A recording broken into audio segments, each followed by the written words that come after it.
everybody, welcome back to another episode of OffCentered Outdoors Podcast. I'm your host, Matt Dockstetter, along with my partner in crime, my co-host of the day, which is every day, but still. Yeah, I guess so. What's your name today, Chucky? Oh, the same old boring name. No shoes wearing animal stuff at midget moron from Ojai. Chuck Testa himself. That's me. Yep. I used to say LSD is for me, but I never did LSD. Yeah, so. says you. Says me. Well, you might not know anymore. I mean, hey, maybe it would have fixed. Maybe it would have reversed all my problems. Or maybe you did it and don't know, and that's why you're the way you are. No, you want to know a true story about that, though? Can we, before we get started? No, we're good. So one day, back when I was a teenager, maybe, I think I was 16, and I had been drinking a little bit that day. Yeah.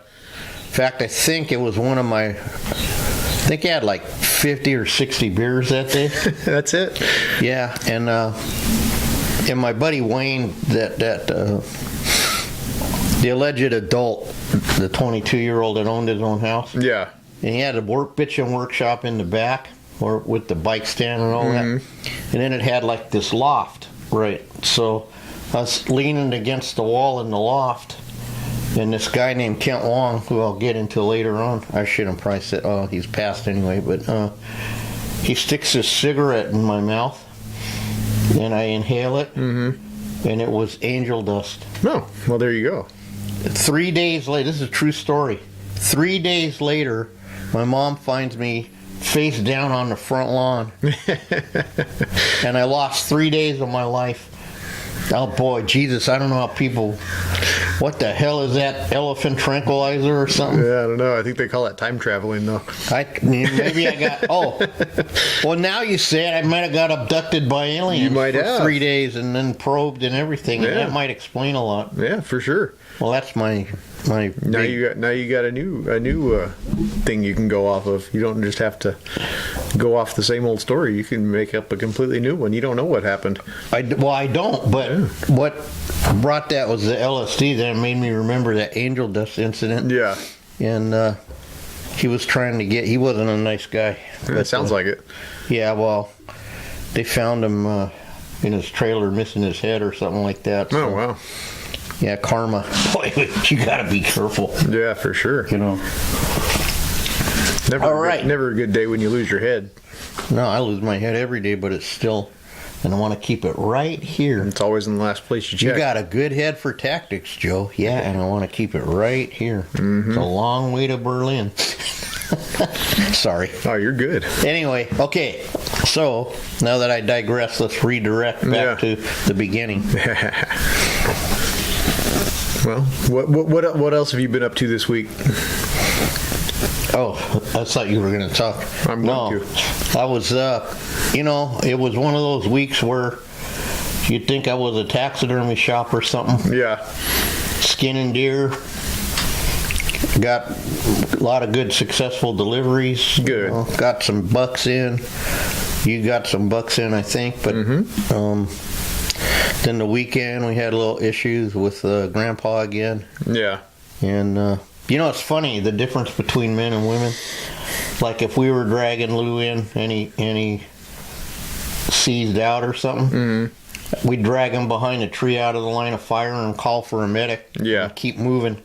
But when he collapsed on them, it was a little bit, Yeah. It's upsetting in the first all. I understand. And so all weekend was my wife dealing with the situation. We actually thought this time it was it, but somehow them old people are from that generation are like Timexes. They take a licking and keep on ticking. Yep, that's what they do. They do. And but it's very careful not to get a self-winding watch, because if you race motorcycles, they can self-wind themselves to death. That happened to me one time. But anyhow, so that's been just that kind of, boy, I'm just tired. Yeah. I don't know. No doubt. I can understand tired. Well, yeah, you do. Man, all your family stuff, it makes you a different kind of tired. Yeah, absolutely. Then I got the new puppy. That was a positive part. Yeah. Finn, he's hilarious. So he might be. So I got Blue because of Digger, but Blue is like, his name is Gruff McDirk, as we know from the hardware store. Asshole McShithead. Yeah, that's it. Yeah. And so asshole, and so he's calmed down now. Everyone at the hardware store can pet him. Some reason he hates Matt. Yeah, and he's a good judge of character. No, I don't know what his fucking malfunction is. However, I will say this. It's too early to tell, but yesterday he was engaged in dog play roughage, playing with the puppy. Yeah. So I'm hoping this puppy chills him out. Yeah, that would be nice. But this other one may end up bag-worthy, if you know what I mean. So instead of Blue, it'll be Finn. He'll be fine till he's 40 pounds. And God, why do you say he's not, allegedly he's only supposed to get 10 pounds. Yeah. But we have a bad habit of having fat dogs, don't we? Inflation. Oh boy, you busted your ass last week, though. I can say for sure. Absolutely. I don't even know if I'm coming or going anymore, but no, you brought extra homework with you. Yep. For extra credit last week. Yep, there might be a little bit of something I'm going to do special today too. We'll have to wait and see. Oh, good. I might have stopped and acquired another piece of the puzzle, if you know what I'm talking about. Mm-hmm. Oh, good. Yeah. Good. Yeah. So this last weekend we had the Los Alamos Old Days celebration. That was a kick in the pants. It's always a good time, but we're bringing it back to how it was when we were kids. So. Oh, that's awesome. Yeah. We did the first annual buck contest at the men's club this year. That's right. You had that Friday. Yep, that was Friday night. We did that and served chili verde to about 300 people. Wow. Yeah, so that was cool. Boy, that's a big contest. There was a shit ton of people there, way more than we expected. So it's growing in a positive way. Yeah, I think next year it's going to be even bigger, I think. So, but yeah, we had 47 deer entered. Lots of good deer. I got a few of them that are coming into the shop in the next week or so, next 2 weeks or 3 weeks, whatever the case is. And yeah, so work is rolling in, and I was supposed to leave early Friday night so we could take Nathan up to X9B to do his deer hunt, and we raced home and got the truck loaded, and as we're getting ready to leave, I said, go check and make sure you have your tag. Dad, I've got my deer tag. Go check anyways, just to appease my mind. Dad, I can't find my deer tag. So yeah, somebody lost his deer tag. There's a reason that old ST abbreviation, stupid teenager. Yeah. Yeah, no, I think honestly it might have fallen off the little bulletin board we have there in the kitchen and landed in the trash can. It may have happened, but I don't know. Yeah, it can happen, man. So yeah, he's got a couple more weeks. I don't know if we have time to get up there and actually hunt in those couple weeks, but you can get a duplicate tag. Yeah, right? I've got to go to the Fish and Game licensing office to do it though. Because of all does that have anything to do with that e-posse drama with all the I have no idea. cat tags? You can go get a duplicate hunting license at Walmart or whatever, or wherever the case may be, but for a tag you have to go to the actual licensing office, which for us the closest one is Fresno. So that's geez, it's all right. I might have a reason to go to Fresno since my Fresno guy has stood me up as of recently for a couple pickups. So okay. If I tell him here I come, he might end up with a delivery on his doorstep. Good deal. Yeah. Well, and you know what? That's a special draw, I think, right? Yeah. He burned up his points for that tag, so well, you might have to fix it for him. Yeah, but like I said, I don't know if we're gonna have time to get back up there because he just started that new job and he doesn't want to take time off. And we got barbecues every weekend, and now I've got another project on the last weekend of the deer season. So we'll talk about that later. Okay. Maybe. I did sign an NDA, so I don't know what I can talk about or not. But oh. Yeah. Yeah. That. But, and then Saturday at Old Days we had we were serving tri-tip sandwiches all day. I think we did for the weekend. I think we did about 600 and something pounds, which compared to last weekend ain't bad, but it was still a lot of work. Yeah, Saturday we cooked all day. I might have had a little bit too much fun. and left early.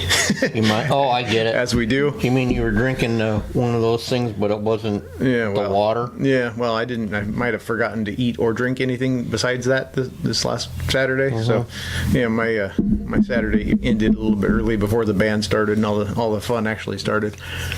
But that's cool. Yeah, it was loads of fun. So I made Sunday morning really fun. We served a bunch more tri-tip on Sunday, and they had the parade, and it was a good day. We were busy all day long. We sold out both days, so it was a good time. I think next year they're going to move the old days to coincide, so we can, because it would land this coming year to where it's the last weekend of deer season, so we need to have it the weekend after deer season so we can have the buck contest. So yeah, so they're moving the whole thing for the buck contest.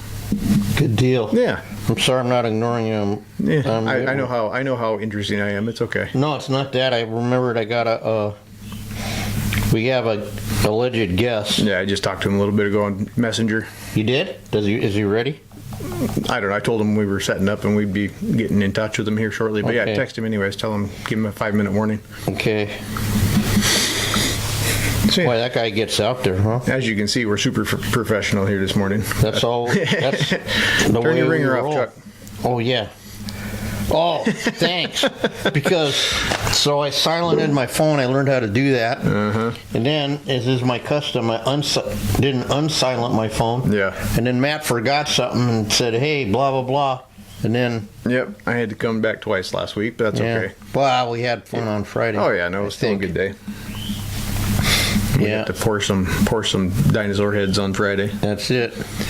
I got some chickens in the freezer. I guess this one ain't a secret, really. It's too many people are involved in this one. So eventually it's going to leak. Yeah, for sure. So, but, yeah, I guess I'm not a taxidermist anymore, but I got contacted by it's a strange world. Mm-hmm. Somehow a gentleman who lives in Poland, but who works for the big field museum. Yeah. And he sent me a request, not a friend request. Well, he did too, I think, but sent me a dinosaur request. Yeah. So, what the hell? Yeah, for sure. If nothing else, I'll learn some more. Mm-hmm. But, hey, we always talk about that dreaded burnout and all that and things, but I'm telling you, after 40 years of deer heads, it's fun to do a little. You have to keep your job fun. Yeah, you really do. No, because absolutely. It can turn into an actual so much pressure. Mm-hmm. Oh, dude, look at how dominant side that squirrel. Mm-hmm. Sorry. Oh, look, a chicken. A chicken. Yeah, it's not a chicken. It's Coos deer, but that's okay. Anyway, we got a guest today from New York, a taxidermist, a vet, disabled vet, and apparently, though, he knows a lot of like Rick Crane and Ken Walker, and goes to that big East Coast barbecue shindig they have. Every year Rick does a barbecue, I guess, for taxidermists. You guessed? Yeah, I don't know. If you say so. I do, but I could be completely wrong. But I'm pretty sure if he said it, it's happening. No doubt. His name is Nicolas Glorioso. I think that's how you say it. I've been talking to him off and on for a few years, and I was going to have him on to tell a story a few months ago, but he was still doing some VA shit or something, and he couldn't do it on Tuesdays because he had to go, whatever it is they do, Yeah. And so we appreciate our vets. Absolutely. And especially if they do taxidermy. Yeah, heck yeah. And just another story to get out there, so we're going to give him a ring. Yeah, absolutely. Why don't you go ahead and get him on the horn, and I'll get this thing set up, and I'll restart the video, and we'll be good to go. Howdy, y'all. This is Bubba G from down south now. Bubba G's Taxidermy. Can I help you? Wait a minute. We're calling for Nicholas. Who's this? Yeah, this is Bubba G's Taxidermy. Can I help you? Yeah, I think we might have the wrong number. We're calling for Nicholas. What's going on Nicholas? here? Yeah. Oh, Nicholas. Oh, man. That's my cousin right there. I kind of bought the shop out from Nicolas right there, and he's kind of like tied up in the basement at the moment, but I reckon I could do this here show for you. There you go. That's where I keep my cousins, is tied up in the basement. Tied up? But what do you mean by tied up? I bought some duct tape there from Dollar General, and I told them the furnace was acting up, and got them down in the basement right there, and just duct taped them to the chair. You know what I'm saying? and so why, he's kind of tied up right now. But why? I don't know you, but why the hell did you do that? Well, my cousin thinks he's this big shot movie star, you know, right there, and old Bubba G don't have no fame, you know what I'm saying? Yeah, I'm sexy right there, my 3-foot beard and my hat, and all that stuff in Alabama. But I come to New York, I got no fame, you know what I'm saying? I guess so. I do now. There's only room in this show for one big beard. That's it. Yeah, that's it. Oh man, you know. Yeah. So what y'all doing over there? Well, we wanted to talk to Nicolas and get him to tell us his taxidermy adventure and how he got started and all that, but instead we got you. Sounds like we might have some fun, though. Yeah, we might have some fun. I'll go. Well, he's kind of tied up right now. Wait, I got a question. Yeah. He told me some time ago that he knew someone that skinned deer with a chainsaw. That was me right there. Yes, sir. That's me. I do my form alterations like that too. I got a Husqvarna, and I got me one of them steel chainsaws. And usually if a guy has like too big a rack, say he's got like a 200-inch rack, I cut about 4 or 5 points off of that. Because that's too big. You don't need no 200-point deer right there. Give everybody antler envy. I take that chainsaw and I give him a little reduction, maybe make it about a 190. There you go. You know? Keep it humble. Well, no wonder you don't have any customers. Oh, shit. Oh, what? Oh, shit. He's fucking coming. Bubba G, get the hell out of here. Bubba G. Oh, you Thomas, don't be. Oh, man. Oh, Chuck, is that you? Wait, now, is that really you, Nicolas, or is that the other guy? It's me. My cousin's big-ass beard got stuck on the door when he heard the door coming, and I was able to throw some stuff at him. We heard. Man. Oh, man, this guy's crazy right there. He didn't tell you he owned a shop or anything, did he? Something, I don't know. I had trouble understanding him, but we speak the same language, but different. To be fair, Chuck has a hard time understanding me some days. Yeah. Well, he's from down south. He's from Alabama, so I need an Amish translator sometime to understand what he's saying too. But yeah, I'm here now. Okay, well, I'm sorry I was late. He took this duct tape and he lured me downstairs. He said the furnace was making all this popping noise. Yeah, that's what he told us. So I went downstairs, and the next thing you know, he had it all set up. He had the chair set up down there, and he put some glue on the bottom of the chair. And so my ass was stuck to it enough, so he took this cheap-ass dollar store duct tape. He didn't know I had one of them, what do you call it, the multi-tools in my pocket, though. Yeah, so I got out. It took me a while, but I'm here. Good. I'm sorry about that. That's all right. Oh, you're good. We got a good laugh out of it. We could use a good laugh sometimes. We've all been tied up a time or two. Yeah. Oh, Usually God. it's recreational, though. I try to tie him up, to be honest with you. You know, I'm trying to get rid of him, but old Bessie died last month, and now I have to take him everywhere. He's got no, you know, I got this big wagon in my backyard, and I don't, you know, old Bessie died. His mule died. He used to trot back and forth to the grocery store, and he used to go and get me a couple beers. and stuff like that. And, and you could get rid of them for a while that way, right? It must have took him a while to get to town with the mule. So. Yeah, it was only about 2 miles, so it took them about 4 hours. Yeah. That's good. Yeah, not too bad. Mm-hmm. But I'm back here. I'd be happy to talk to you. Well, we'd like to, because I've been friends with you on Facebook for I don't know how many years now. And, yeah, I know. Well, my cousin steals my phone sometimes, and he does all these videos like he's actually mounting something. But, he does this stuff all the time to me. He takes my phone, and he even knows my password to get in. This is crazy. I'm going to have to change that. Yeah, why don't you... Well, anyway, welcome to the show, Nick.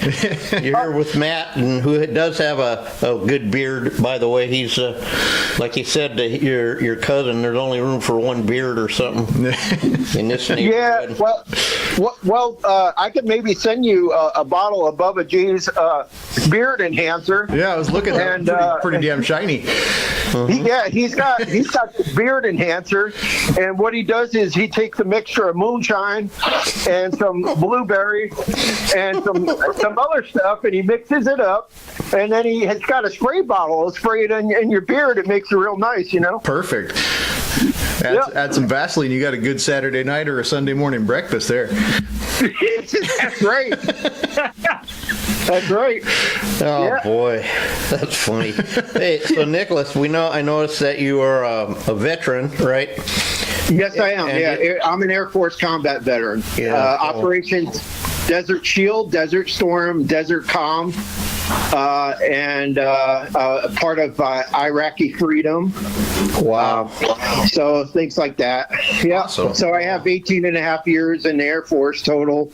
I had to get out under an honorable medical discharge because I developed Gulf War syndrome. Go figure, burning oil fields for 6 months was bad for you. Who knew? Yeah, right. Who knew, right? Well, first of all, we thank you for that service. Absolutely. We really appreciate it. And my pleasure. I miss it, honestly, I do.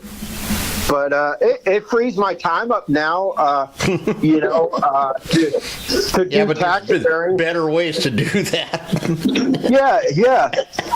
Yeah, that's true. But when you're 20 years old, you think a cannonball could be launched at you, and you stick your chest out and it bounce right off. Heck yeah. So that's pretty much where I was when I was 20. I was like, we'll go and get some cow heads and call it a day, and stack them up, right? Stack them up and head home. But I mean, I was 20 years old. A funny story real quick before we get into the taxidermy thing, but a funny story, you'll have to do some fact checking, but this is total factual. So in December 1992, when I was heading to Saudi Arabia, I was at Dhahran Air Base in Saudi Arabia. So in Philadelphia was our protocol in Philadelphia. So everyone from around the country, overseas, everything, met up in Philadelphia, Pennsylvania, to board a 747-400 going to Dhahran Air Base, Saudi Arabia. So I'm 20 years old, I'm pumped, and all that. And I see these 5 or 6 guys with this long hair and all this stuff. I'm like, oh shit, I'm not talking to these guys. These are Air Force OSI. I thought they were Office of Special Investigation, that we're going. Lo and behold, I'm there 2 days. So today, that day was like December 29th. I see a flyer that says Kansas live in the Officers Club, free concert for everybody. Oh wow! That was freaking Kansas. That Really? I flew on with they were on our plane, and I was afraid to even talk to them. I thought they were like Air Force OSI, So they were Kansas. So they played for us for New Year's Eve over there in Saudi Arabia. That's awesome. Yeah, they flew over there with us. So yeah. Yeah, we appreciate them doing that for you guys. Heck yeah. If Matt and I had a rock band, we would go, or a comedy show, but we would suck. So yeah. Well, it was fun, and I thought I got a little tipsy from all these O'Doul's non-alcoholic beer, because you can't have alcohol in Saudi Arabia. It's a dry country. So I had about 5 or 6 O'Doul's, which has nothing in it, and I was like, "Oh man, guys, I'm about to fall off my chair right there." They're like, "Dick, there's no alcohol in it." They're like, I'm like, "Oh." Hey, well, important safety tip, man. Maybe you could just not drink and then think you're drinking or something. Yeah, just change the label, Yeah, that Saudi Arabia place scares me. Just have O'Doul's, and Bubba G's done that before to me too, though. You got to watch out, because I had a bottle of whiskey. That's what is that? Jack Daniels, right? Well, he likes the Jack Daniels, so he took the Jack Daniels out, and he put his homemade moonshine in there, and I had no idea. I mixed up, pretty strong drink. And the next thing I know, I'm like walking sideways, and so I go outside, and Bubba G's over there. He has a fire pit that he likes to cook squirrels, and of course he does. He cooks raccoon and squirrel on a spit roast. So I go out there, and Bubba G's sitting there laughing his ass off and saying, "How's your whiskey?" I said, "You son of a bitch!" I grabbed him by his beard and tackled him, But anyways, that's funny. Yeah. Yeah. So when did your interest in taxidermy start and all that? Getting a little bit serious now. Oh yeah, no problem. Like I said, I was Air Force active duty from 90 to 94, and I did a lot more years after that. But basically in 1994, I moved back to the East Coast. So from Washington State, I moved to the East Coast, and that was in 1998. I moved back. So I'm from upstate New York, Orange County, not Orange County, California, but Orange County, New York. Yeah, do you have a chopper? They were actually, a long story. They were actually my customers. Paul Really? Paul Tuttle Sr., Paul Tuttle Jr., Mikey, all those guys were my customers. But that's funny. I'll throwing that out there. Sorry. Keep going on your story. Let's not digress. Let me go back to that. So, because I might confuse myself. So after I moved back to New York State, I got a job selling cars. I sold Ford, Lincoln, Mercury, and used cars. And I was making good money and all that. It was 1998, there were no internet really so much or price shopping and all that. So I did really well. And my girlfriend at the time, there were newspapers. You remember you had to read the newspaper to read anything. She goes, "Hey Nick, check this out. There's a taxidermy shop that's available to buy, and the guy says that he will train you if you buy the shop." And I said, no shit. I was there about, I was selling cars about 2 years at this point. And I'm like, you know what? I'll give it a try on my day off, I'll go over there. So I walk in there, and, his name was Paul Fizzero. I call him Uncle Paulie, but, so I first go over there. I knock at the door. I walk in. It was Arrowhead Taxidermy in Pine Island, New York. And I walk in there and I said, "I'd like to buy your shop." And he started laughing his ass off. I'm like 24 years old. He goes, "Yeah, right." And I said, "I'm serious. You said 25,000, right?" He goes, "Yeah."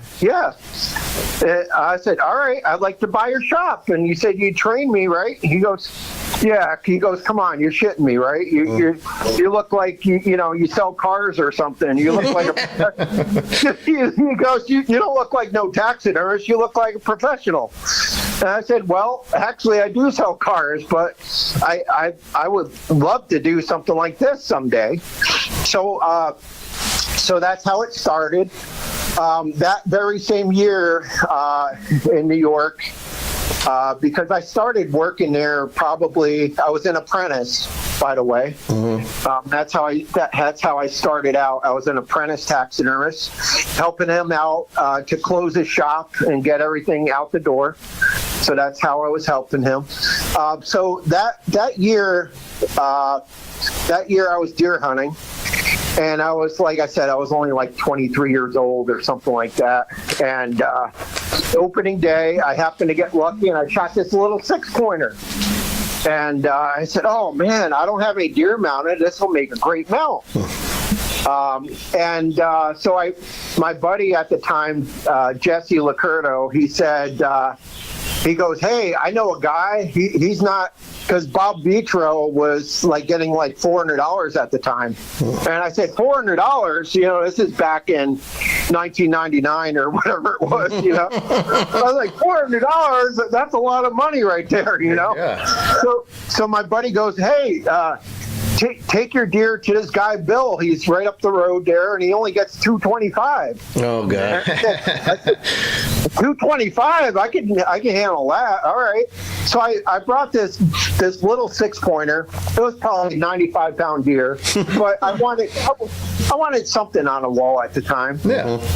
So I brought this deer to Bill, and it's about 7-8 months later, he gives me a call, says your deer's all finished, you can pick them up. I said, all right. I go over there, and his workshop's in his kitchen. This guy. So that should have been my first red flag right there. Right. But, you know, his workshop was in his kitchen. He worked on his kitchen table and stuff, and he had bottles of whiskey and stuff everywhere. But anyways, I'm walking around. He goes, oh, your deer's right there. So I'm looking. And my deer was like, this thing had a pencil neck on it. I don't know. He must have put it on like a button buck form or something. And rolled the extra skin around or something. Because it was a lot skinnier. The eyes, around the eyes were cracking already. Oh, wow. You know, there were pins stuck in the nose. So overall, just a well quality, you know, clean, tidy mount, right? Yeah. So to answer your question, I'm kind of giving you the long version, but it's important to tell you this. That's how I really got started into taxidermy. It's because my mother, God bless her soul, she passed away last November. Sorry. But my mother had her master's degree from Sicily in Palermo to teach art.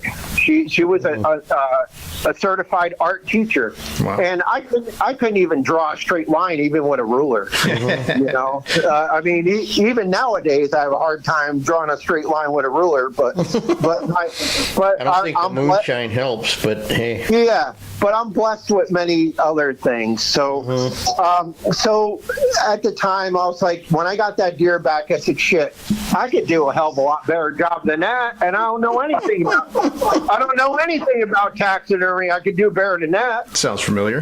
Yeah, it's a familiar story, dude.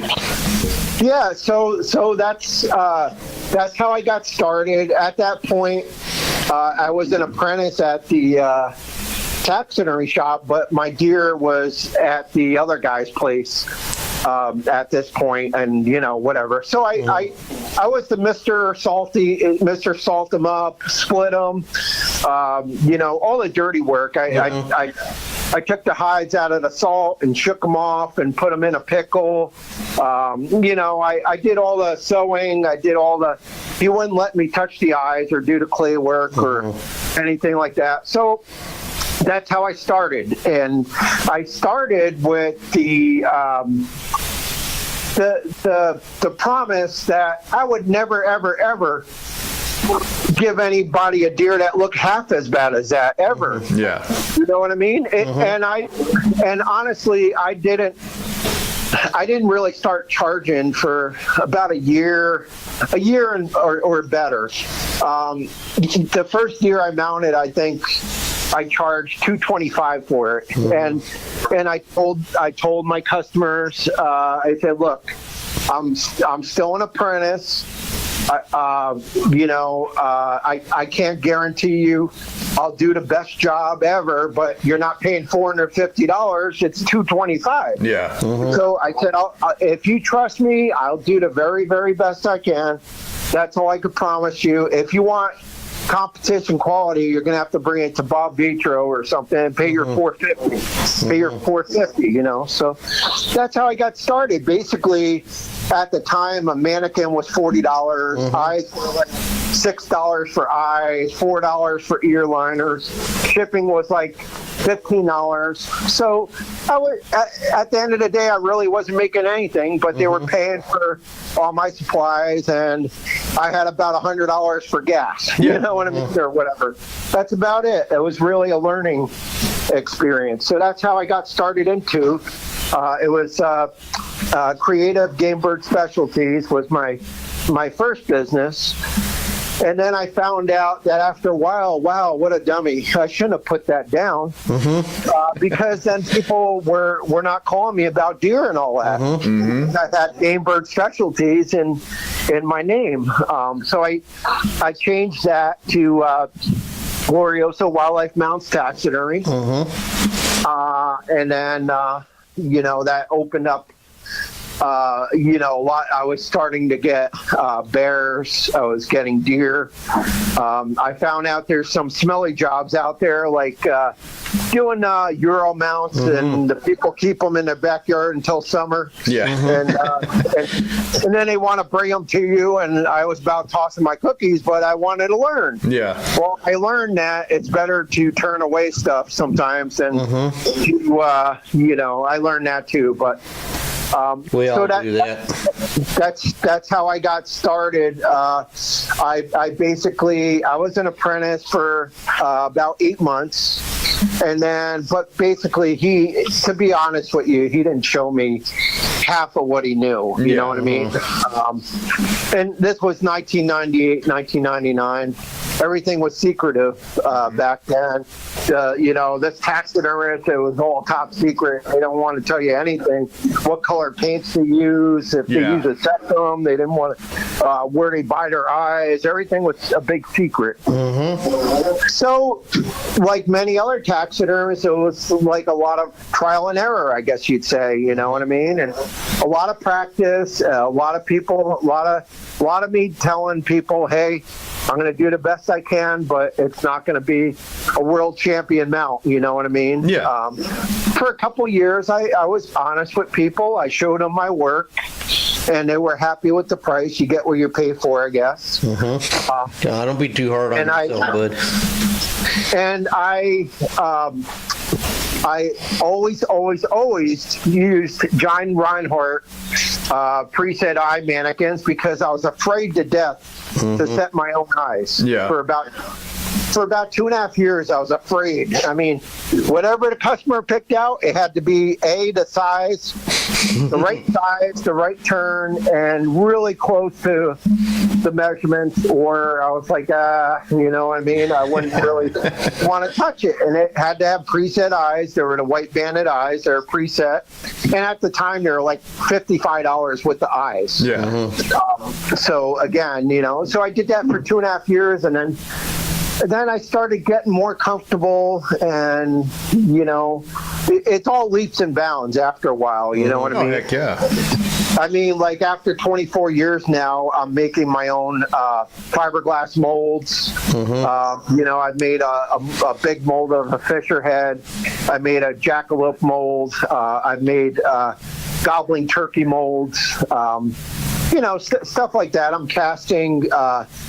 Claying up sculptures and making a mold, and but it's taken me a long time to be even close to being able to do that. Yeah. I was really blessed. At the time, I was really not sure of things, but 2004, my father-in-law passed away. My ex-wife's father. She was an only child. He lived in Montana, in Yak, Montana. If you ever heard of Yak, Montana. Hint, the Tom Moore Mountain Men. So the short story, long, would be that basically Tom Orr was my father-in-law's guide for deer hunting when he lived in New York. He was a big contractor making multi-million-dollar deals.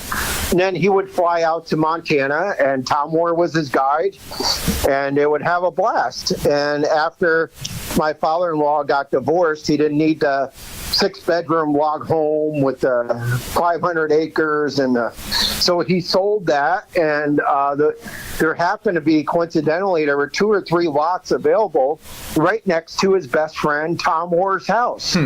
So he bought one of the lots, and he put 2 little homes there. And I didn't know. I just thought Tom Orr was a cool guy and all that stuff. And Nancy, of course, they were like, they're really family. I call them up all the time and speak to Tom. And yes, don't believe the hype. He's still in Yak, Montana. He hasn't moved to Florida like all these BS stories. He's still in the Yak. I still have his number, and he's never going to move from there. But what I was going to say is the blessing came when my father-in-law passed away. My dad passed away 6 months later. In 2005, my father died from lung cancer. Now, my wife at the time, Kimberly, she said, "You know what? My dad left me 2 houses. We have a mortgage on this house. Why don't we just put this house up for sale and move out west next to Tom and Nancy, and you get a little job or whatever. You do your taxidermy, you get a little job, and we won't have a mortgage." And I said, "Well, shit, that sounds great to me." Because, I was out there before a couple times, mule deer hunting with him and with Ed and all that. And I'm like, shit, yeah, So it was the start of a new beginning to me, really. I lived on Yak River Road. The mailing address was Troy, Montana. So one day I open up my mailbox, and there's a little letter in there saying, "Hey, I heard you're a good taxidermist from back east. Give me a call." And Phil Soucy.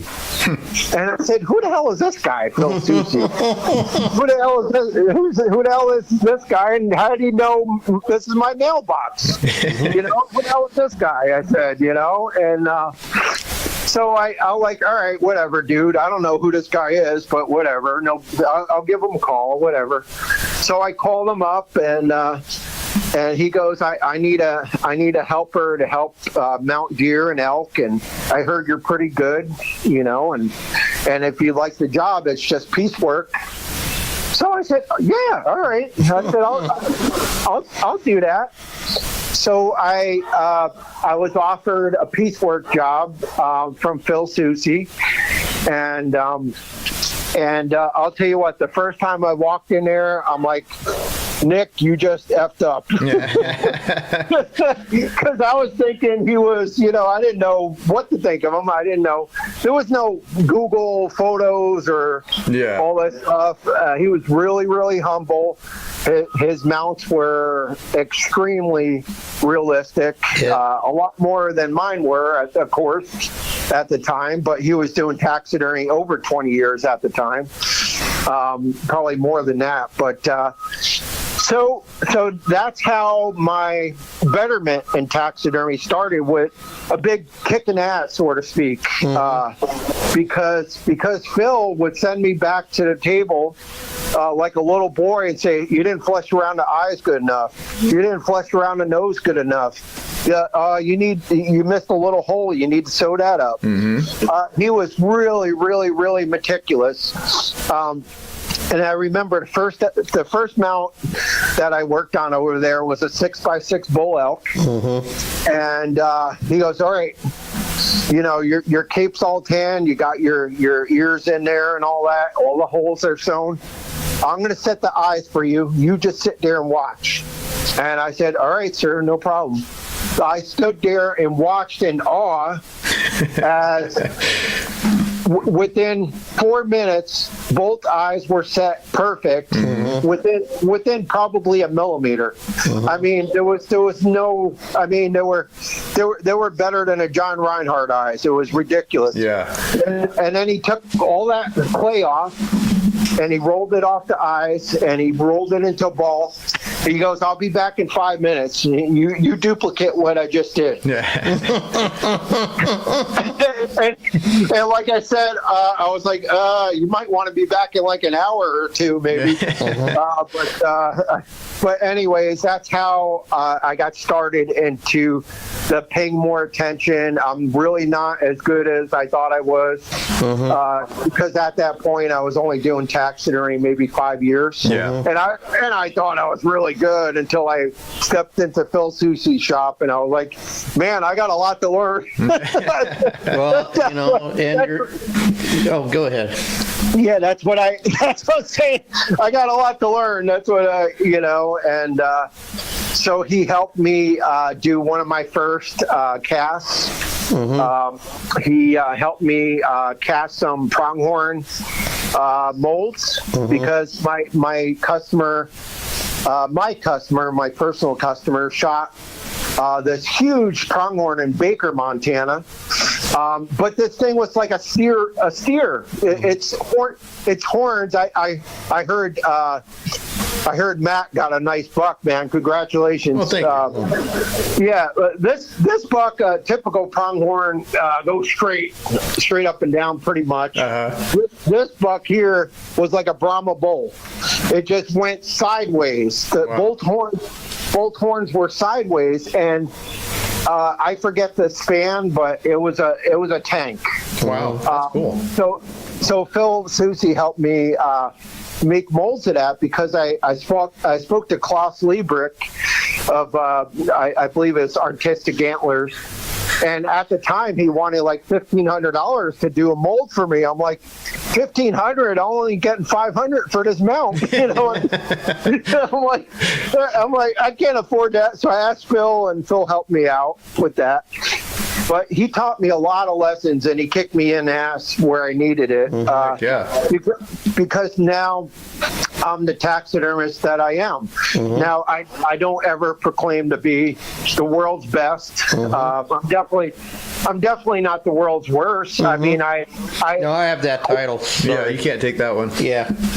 Yeah, I mean, I still have explosions in the shop with the foam, the pre-foam explosion. Oh yeah. Like you guys had with the buffalo, I think it was. I still have. If you're a taxidermist, you got issues. Oh, always. Both mentally and and in the shop too. You know what I mean? Without a doubt. You definitely. We need. Sometimes I just go to McDonald's and jump into bouncy balls, because I just feel like that's where I need to be. Absolutely. But so that's how the monster in me started. Honestly, that's awesome, man. So I'm endorsed by Illusion Camo and Descendants Outdoors TV show. I sponsor the Show Us Your Rack contest, which if you think about it, doesn't sound like what it is. It's a buck contest, but it's called Show Us Your Rack contest. And so I sponsored that for 4 years or so. So my name got out there quite a bit. And I don't know about, I don't know. It must have been like 5 years ago. Maybe a little bit more, but something like that. I really bit off more than I could chew. My my taxidermy business just exploded. Like when I tell you exploded, I mean I had no room in my garage for any more frozen heads. I mean I had 58 bucks come in a week. Oh, geez. I hired an apprentice, James Delph. I paid him $20 a deer to cape them out, label them, try to get rough measurements, and go to the next one. $20 cash. $20 cash a deer to help me out. So I learned that. Oh yeah, no problem. But to be a one-man band, I felt like a one-legged man in an ass-kicking contest, basically. Absolutely, I understand. You know what I mean? That was more me. Yeah.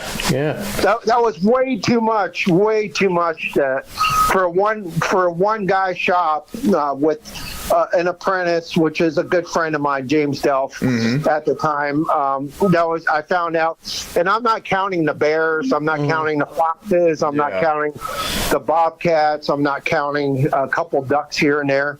I'm just talking about deer in 1 week. I had to buy 2 more chest freezers, and at the time they were $350 a piece or so. The big ones at the time. This was quite some time. Now they're probably $1,000 a piece. Yeah, absolutely. Yeah, but so I had a whole garage with 5 chest freezers full of stuff. Boy. And I had, what did I have? I forget. I believe I had a Jeep. And my buddy James Giro, which he became as a good customer of mine, we became good friends. I said, "You want to take a ride to Pennsylvania to the tannery?" He goes, "What do you got to do?" I said, "Well, I got 38 life-size skins to drop off, and and so we made a road trip and went to East Coast Tannery. East Coast Capes, yeah, East Coast Capes. East Coast Joe, Joe Nator, yeah. Yeah, he's a character, man. Yeah. Oh, I know, Joe. So we made a little road trip, but because shipping out, one was a bison shoulder mount, one was, you know what I mean, it would have been thousands of dollars to ship all that stuff. So we just took 6.5 hours there, get some lunch, 6.5 hours back. You get it at Gambino's or wherever it was. What's that place he goes to? You know what? Joint? We didn't. We just stopped at a fast food place. Oh, okay. Joe likes to feed you them subs from that place. We just didn't. It was in the wintertime, and and it gets sketchy out here driving in the dark. Driving in the dark when you got snow and ice and all that. So we did the quick tour, like the Griswolds when he went to the Grand Canyon, boop, boop, boop, boop, like that. And he showed me around and showed me everything. And then I dropped everything off. I handed him a big check, and off we went. Now I tan most of my whitetail capes. I know Chuck has his own special tan that I've watched in several videos, but I happen to use the Crow Tan. Yeah. I didn't mean to cut you off, but that special tan is the martini tans we use like squirrels and stuff like that. It's not for deer or nothing. Oh, just for little stuff. Yeah. Oh, okay. Yeah. Make that clear in case someone tries to do a buffalo or starts cussing me, So. Well, yeah, good point. I didn't know that, but I've been using the Crow Tan since Rick Carter. I spoke to Rick Carter when it first came out, and I said, "Rick, is this any good?" He goes, "Hell yeah, it's good. Try it." And at the time, it was only like $15 for a quart. I'm like, all right, for $15, I ordered 2 quarts and I tried it. I was like, holy God, this is don't breathe it. You need to wear a mask or something when you're mixing it up because it'll knock your ass out. Yeah. But it is freaking awesome, and it gives you a nice white leather.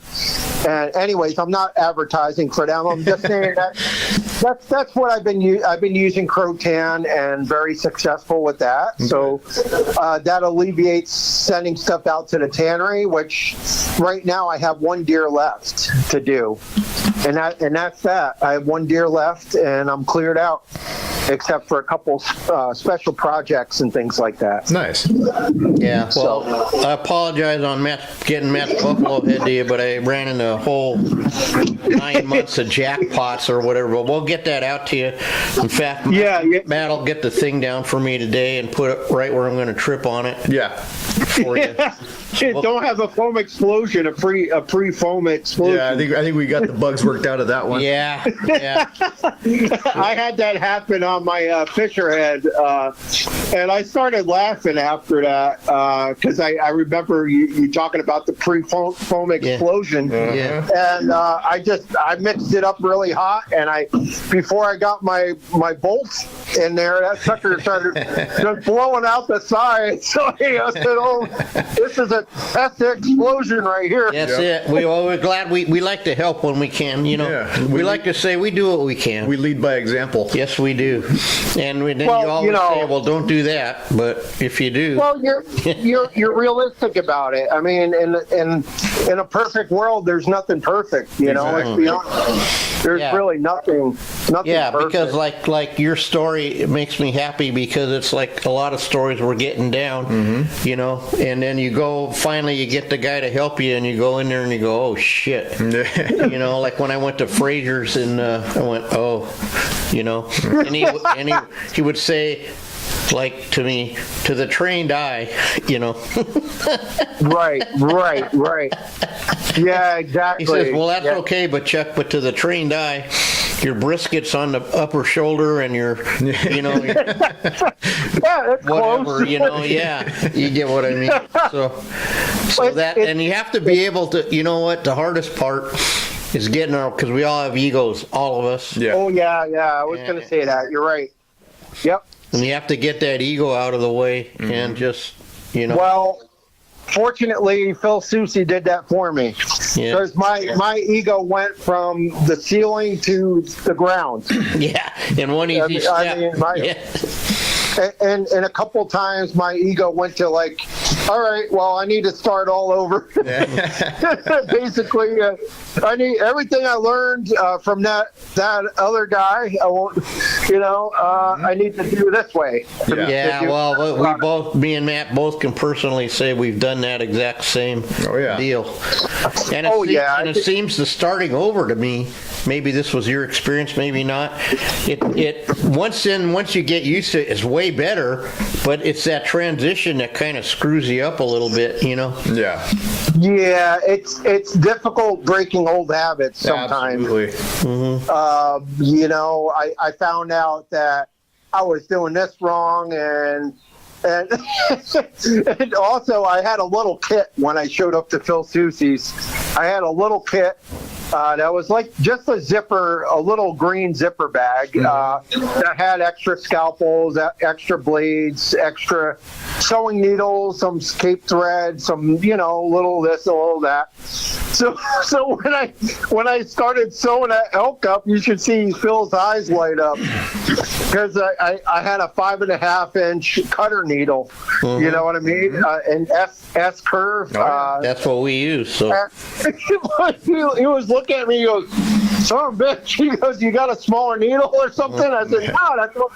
So he handed me a couple of the 3-inch ones, you know, or whatever it was, because he didn't want, you know. But that was just a little example of what I was doing. Now I use a smaller, you know. New York deer have a lot of hair on them. They're very long haired. I mean, Ray Charles could probably do a good, you know, sew job on a whitetail in New York. But I use a 3 or 3.5-inch cutter now. Yeah, that's it. But I mean, basically S-curve needle, right? Yeah. I use an S-curve 3-inch needle. Yeah. Our deer here would scare you because ours have no hair. Yeah. We have opposite problem. Yeah. And ours are like trying to sew African stuff. There's very little. Oh yeah. We still use the same needle, and it scares people. But you need to learn how to sew. They would tell you back there. Well, you need to learn how to sew, and also you need to be a little creative. And some repairs, I have a box of white rubber gloves that are way too small for me, but I use them to do patchwork on holes sometimes. Especially in ears, I use Zap-A-Gap, I use lacquer thinner. You hit your ear where you have a hole with a little bit of lacquer thinner, and then I usually put a little bit on the rubber glove, and then I put my Zap-A-Gap where I wanna, and that sucker makes a permanent, repair right on your ear, so your Bondo doesn't blow out. Nice. So I've been doing that. Yep. Well, it seems like we could talk to you for 3-4 hours, but we might have to have you back. We'll definitely have you back. We'll have you back because we gotta wrap it up, Nick. But we thank you so much. In fact, it was good to laugh. Oh my God, we needed a laugh today. Believe it or not. It's my pleasure, and I watch your shows all the time too. I was watching the Chuck Testa, with the rapper and all that. Oh yeah, whichever. Oh my God, I was laughing so hard. My wife goes, "What the hell are you laughing at?" Well, I appreciate that, but what's so funny is I've done so much I can't even remember. You know what I mean? It's crazy. Oh yeah, and the Harlem Shake was funny as hell. Oh yeah, I think Bubba G. You should do a new one with Bubba G and the Harlem Shake. Yeah, we might. We need to. I finally got my back into my YouTube going on and all of that, and Matt and I have some good future plans for some new stuff, so we might have to have Bubba G rap for us or something. Well, he's a ham. I can get him to. Yeah. I mean, it might cost you a bottle of moonshine or something, but we can mix up our own moonshine here. He might be able to just drink that martini tan. Yeah, for him it might work. Yeah, he probably would. Yeah. Just tell him it's moonshine. He's a ham. He can do whatever you want it for a price. Yeah, Okay. Everybody has a price. Well, all right, Nicholas. You have anything you want to plug before you go? Yeah, please. Plug your business, plug your website, plug social media, whatever you'd like. I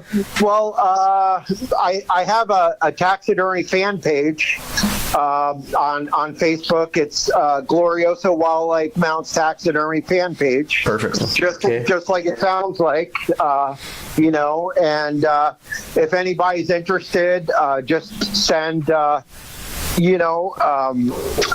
just drop me a line there. You just have to request, and I have moderators looking, and I just go over all the latest things we've been doing, in the shop and all that good stuff. I go over, some tips and things like that, and So yeah, I mean, I feel like in 24 years of doing taxidermy, I need to really, really jump up to the super next level. Mm-hmm. So the VA is going to be paying for some schooling for me.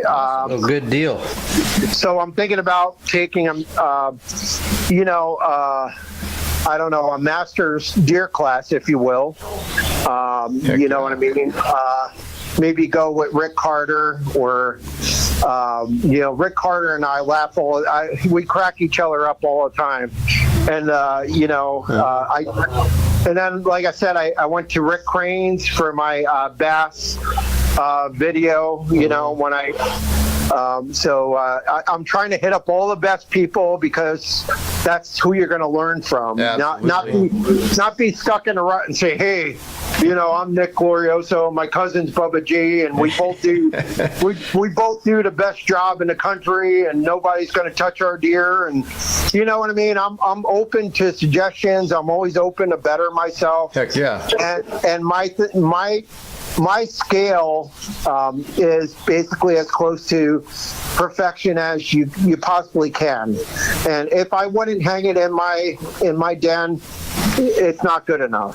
Good for you. Yeah, that's how we. Yeah. So. Yeah, so anyway. that's how it is. Well, you guys have a great day. Yeah, I you too. appreciate it. And go ahead. Well, Matt, you tell me. You're gonna send them a Yeah, link. Right? once this goes up, I'll shoot you a link like we were talking earlier, and I'll get all your socials and stuff put down in the description there, and you'll be all set, man.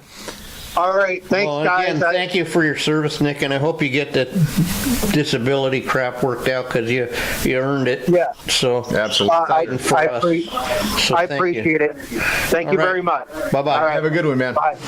Take care. Bye. Yeah.